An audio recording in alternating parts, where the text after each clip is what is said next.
if an individual lump like that fell, all you'd end up with is like that. They don't make a crater. It's called an impact pit because it's a small, localised area. You know, even when the meteorite fall, where they fragment like that, you end up with what's called like a stream field of limbs. So obviously, you've got Earth here, as it hits the atmosphere and it fragments, you get a shower of stones falling. Now, the ones with greater weight from the furthest, and the ones that are smaller fall, so you end up with this sort of elliptical stream field where they all fall. Now, some of the smaller ones land, you know, like this. If they land on a tarmac road, 1991. This is Martin, by the way, a friend of mine. Red Chevy Malibu was on the driveway. They were inside watching telly and they heard a bit of a bang, went outside, and there's a big divot in the back of the Chevy Malibu. It's just car, you know, it's hit by a meteorite, blah, blah, blah.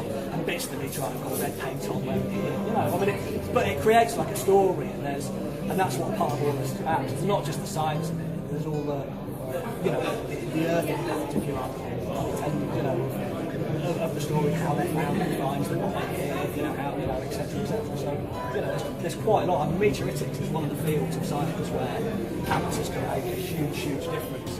And collectors like us, you know, although we're private collectors, we come out and do shows like this. You know, like I say, just to hold something in your hand that, you know, is from an asteroid in space is pretty cool. This is, that's a piece of Mars. It's a slice of a Martian meteorite. So, the thing with like planets we have to get off by a meteorite. Yeah, I mean, all you got to do is look up at the moon, and all those craters on the moon have been caused by meteorite impacts. So obviously, if you've got a big, you know, you've got the moon, meteorite hits it, bits of the meteorite will mix with the surface of the moon and contain some of the gas that contains some of the Martian atmosphere. So from the Viking landers, where we've got samples of that, they literally probe that, and then you have like a This is one impressive collection, you know that, don't you? Yeah, I'd like to mix it, yeah. I'd have to have a new photograph of my collection next or something. I'm videoing your collection, not photographing it. This is another friend of mine, this is Nick. And he's kind of not happy because our friend Martin has quite a lot of stuff. And he looks like he's enjoying himself quite a lot right now.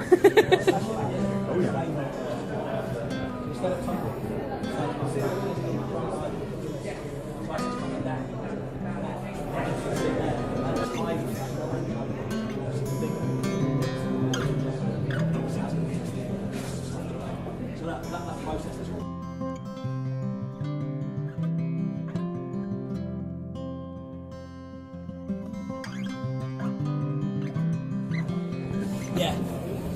You remember the Chelyabinsk one? Oh, I do. Yeah, Russia last year. The very first pieces to come out of Russia. A friend of mine, a German meteorite collector, had a friend who's a professor.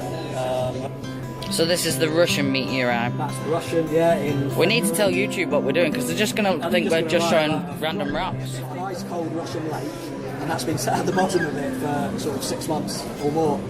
They pull that bit out, 650 kilograms, and that's only a part of it. Really? That's only one part that made that. Obviously, many other pieces. If you have a look at this photo here, you can see all the trails in the snow, all these lines, and that's from hunters going out in the snow.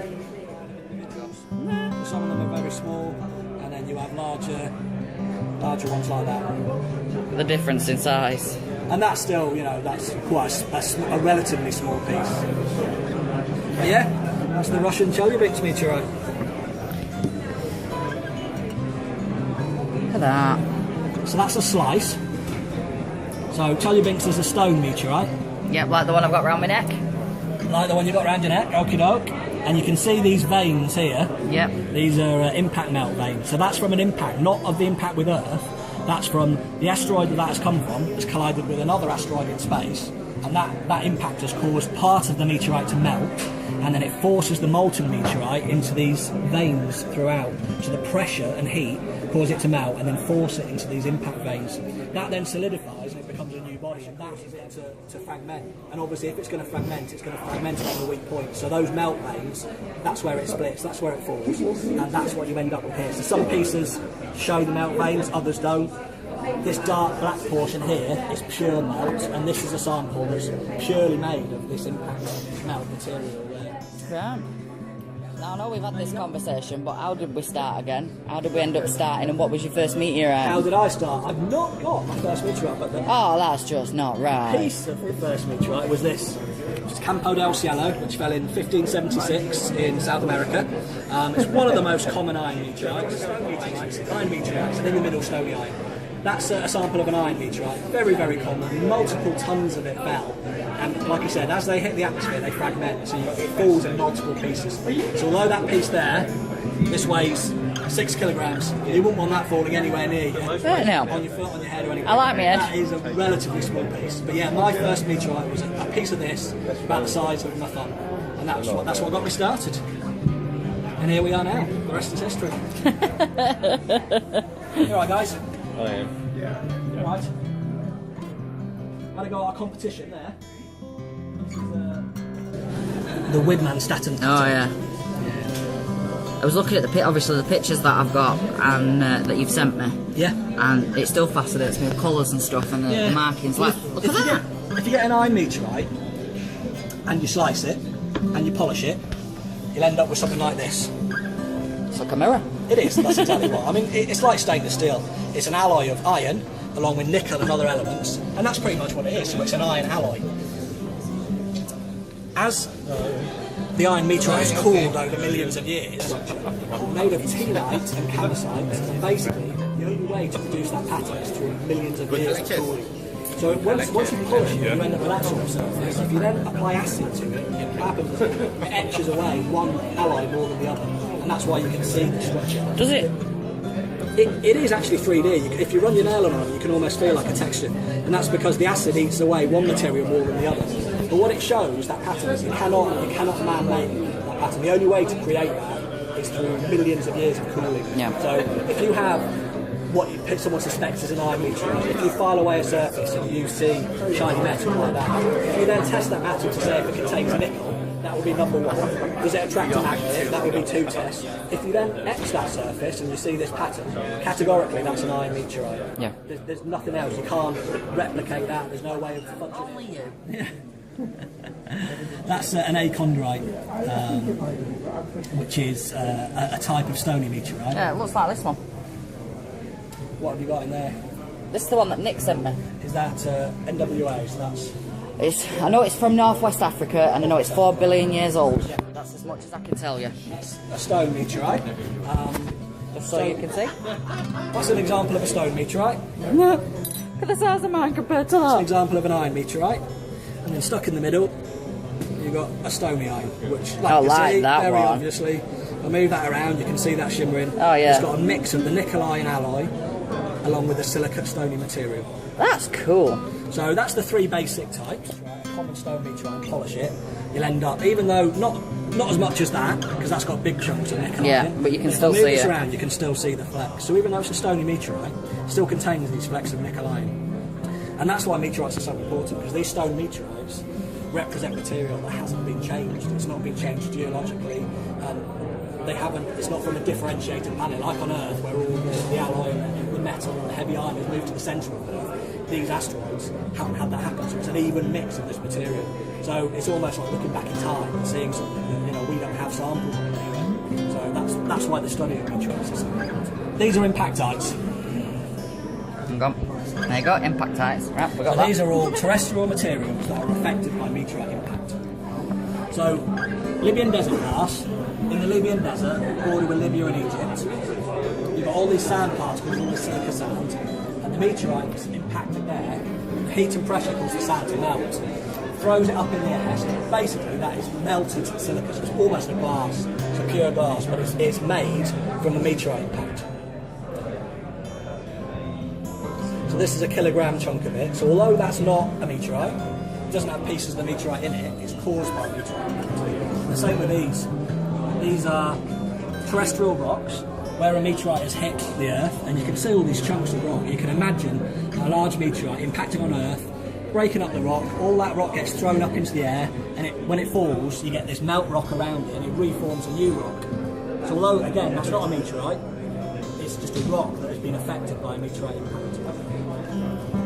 So what are the little looking bug These things? little things, these are belemnites. So they're fossil belemnites, which is a type of squid. So that would normally be like the nose cone of a squid. So you get the bone there of the squid. So these are stratified in the soil, in the limestone. And as the meteorite impact hits, you get a shock wave go through the earth. And the shock wave literally slices and dices this belemnite. So poor little belemnite has died, fallen to the bottom of the lake, gets fossilised, sits there, and then a meteorite impact, then not only is it dead, but then it's sliced into little segments, and that's what they are. So it's a little fun. Now here's a question for you. What? Arizona crater. Yeah. You're going to tell me you've got something from there, aren't you? Indeed. I knew he was going to do this to me. I thought I might have caught him out here. So everybody knows the Arizona Barringer crater in Arizona, one of the best preserved meteorite craters on Earth. It's about a mile in diameter, and this is a piece, and it's called the Canyon Diablo meteorite. So it's an iron meteorite, and again, like a lot of meteorites, as it hits our atmosphere, it's fragmented. So this is a tiny.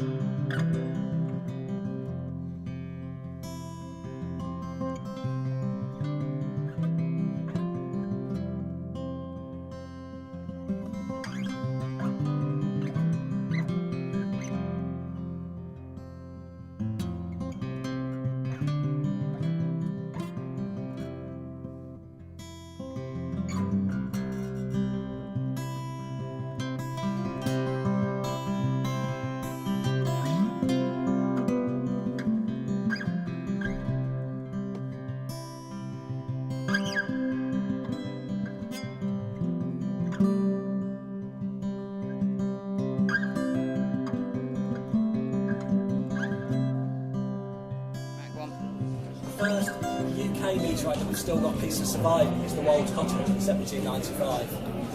So, we'll put it in again. This bit here. That's a piece of the Wold Cottage meteorite. That fell in 1795. East Yorkshire. Yep. That's not too Not far away. Northwest. This one here, Apley Bridge. That's a piece of the Apley Bridge meteorite. That fell in 1914. I didn't even see that one. So that is that's the nearest fall. Right, off you go. So a friend of mine, Russell Parry, he's written this book. So that's on the Apley Bridge meteorite, which found near Wigan, 1914. It's got all sorts of pictures of the meteorite. It's got historical accounts, newspaper accounts of the time. Obviously, during the war at the time, 1914, with all the bangs and the noises, people thought it was something to do with the Zeppelin dropping bombs. So yeah, there's a good story with it. But yeah, that's the nearest meteorite. This is the Middlesbrough meteorite that fell in 1881. Middlesbrough? Yeah, Middlesbrough, yes, that's not far away. No? So that's another UK meteorite. But what's really special about this is the actual meteorite skin of it to melt. Right. So as it melts the outer surface of the rock. Most meteorites, as they fall, they tumble. So they fall uniformly, and you get this skin on the outside, the fusion crust, that is uniformly all the way around it. This is stabilised during flight, so instead of tumbling, it stayed in this position. So as it comes through, obviously, the pressure melts it, causes the heat to melt it, and it gets pushed along, so you get these rivers of molten rock. And when that's landed, and this is the impact pit made by this meteorite. So where it fell in 1881 in Middlesbrough, it fell on a railway siding. So I've not actually got it with me, but there's a brilliant picture of these railway workers, and they're stood in their black sort of top and tails and black hats, and they witnessed it basically. So where it fell, they actually cut out the impact pit, they preserved it, the grass and the gravel and all that. They put it in a crate, and it was kept in the railway museum. This is a cast of that. I was just going to say, how did you get hold of it? It's a cast of that, so there are casts available. So this made that basically, and then they reached down, pulled it out, and out came. Perfect. Wow.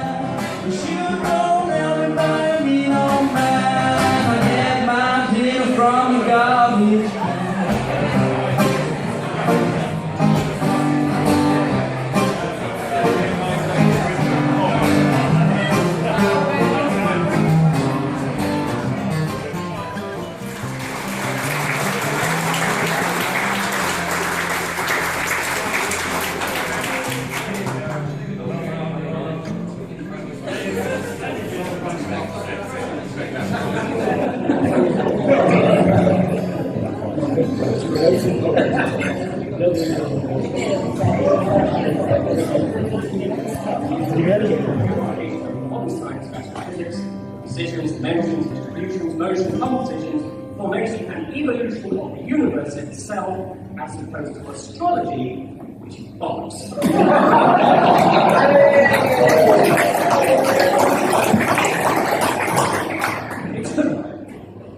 Good evening, and here again, I'm here, young boy, Chris, comes around right around the tennis man. What a well-winged concert. Space is a cute man, and some of these mushrooms that John Lennon gave me. Like all fire.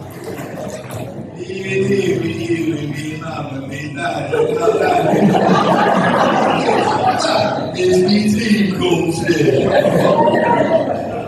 Welcome to a looking exciting look at the sky. People like you. Okay, people like you, you fancy brains and your heads full of unnecessary thoughts. You say that UK space policy was written on the back of the backpack. That is a load of rubbish. It was written on the back of the backpack. And when you come to